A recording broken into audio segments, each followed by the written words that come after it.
अस्सलाम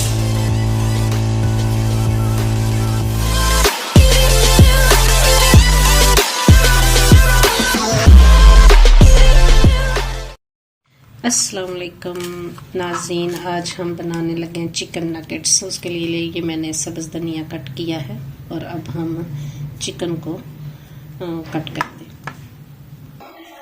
इसके पीस कर लें ताकि ये अच्छी तरह चॉप हो जाएगा।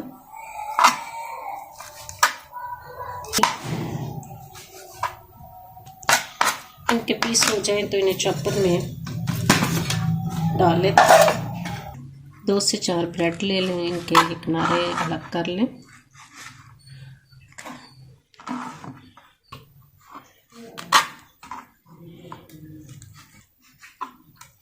चिकन में शामिल कर लें। इनके जो साइड वाले ब्राउन किनारे हैं वो आप इसके ब्रेड क्रम्स के लिए भी यूज़ कर सकते हैं। अदरक लहसुन पेस्ट शामिल करें। ये खुश्क पुदीना था वो मैं शामिल करने लगी हूँ, 1 से 2 टेबल स्पून। ये सब्ज़ धनिया है,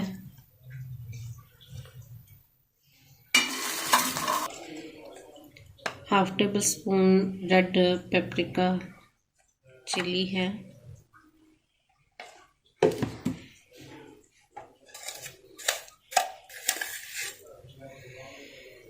हाफ टेबल स्पून सॉल्ट है। सोया सॉस डालूंगी जो कि 1 से 1.5 टेबल स्पून होगा। अब इसको चॉप कर लें।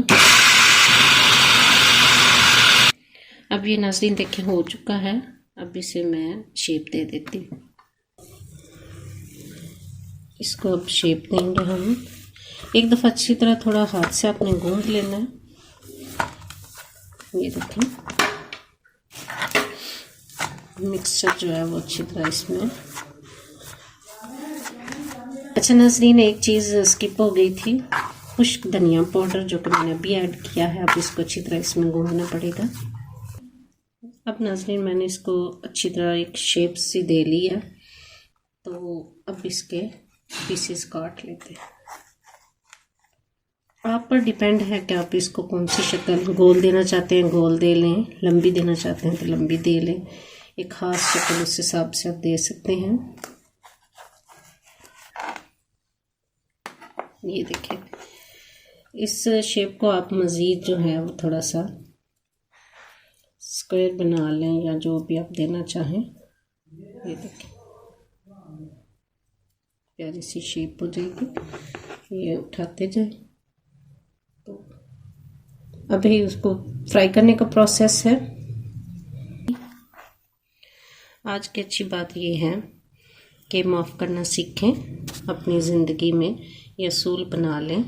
गो कि ऐसा करना बहुत मुश्किल है, लेकिन यकीन जानिए दिल बहुत पुरसकून हो जाता है। एक अंडा नाज़रीन तोड़ लें। मैंने ये फेंटे हुए अंडे में एक और 2 चम्मच इसमें दूध शामिल करने के बाद जो ब्रेड क्रम्स थे उसको साथ लगाया है। एक हैंड जो आपका गीला हो चुका है उससे नहीं, दूसरे हैंड से अब आपने ब्रेड क्रम्स लगाने हैं। इसी तरह बारी बारी लगाते जाएं। ये ब्रेड क्रम्स आपको मैं बनाना सिखाऊंगी, अलग से रेसिपीज़ की बनाऊंगी कि कैसे इनको बना के सेव किया जा सकता है, ताकि बवक्त ज़रूरत फिर इसको इस्तेमाल में लाया जा सके। अब जी ये फ्राई होंगे, ये बारी बारी इसमें डालते जाएंगे और आलमोस्ट मेरे सारे नगेट्स एक ही दफ़ा पैन में सारे आ जाएंगे इंशाल्लाह। ये देखें कि बिल्कुल जुड़े हुए हैं, बिल्कुल ये अलग नहीं हुए। ये होता है कि मटेरियल को आप बिल्कुल इस तरह से गूंदा जाए या इस तरह से इसको मिक्स किया जाए कि ये फ्राई हों तो बहुत ही अच्छे तरीके से हो जाए। ऐसे में वो लोग जो कि मेरे चैनल पर नए हैं वो ज़रूर मेरे चैनल को सब्सक्राइब करें, लाइक करें और शेयर करें। ये देखिए मैं एक साइड इनकी फ्राई हो चुकी थी तो मैंने साइड उसकी बदल दी है। ऑलमोस्ट ये सारे बहुत अच्छे से फ्राई हो चुके हैं। अब मैं इन्हें डिश आउट करूँगी। ये देखें, इसके केचप के साथ इसे हम चेक करते हैं कि ये कैसे बने हैं। देखने में बहुत लजीज और मज़ेदार हैं, बिल्कुल रेस्टोरेंट स्टाइल और टेस्ट होगा। अभी देखें कैसे नरम और खस्ता भी हैं, ऊपर से क्रंची भी हैं और मज़ेदार भी हैं। आप मेरी इस रेसिपी को ज़रूर ट्राई कीजिएगा और मुझे बताइएगा, अपनी दुआओं में याद रखिएगा। इस दुआ के साथ कि शाद रहिए, आबाद रहिए, अपनी ज़िंदगी में आज़ाद रहिए। अल्लाह हाफिज़।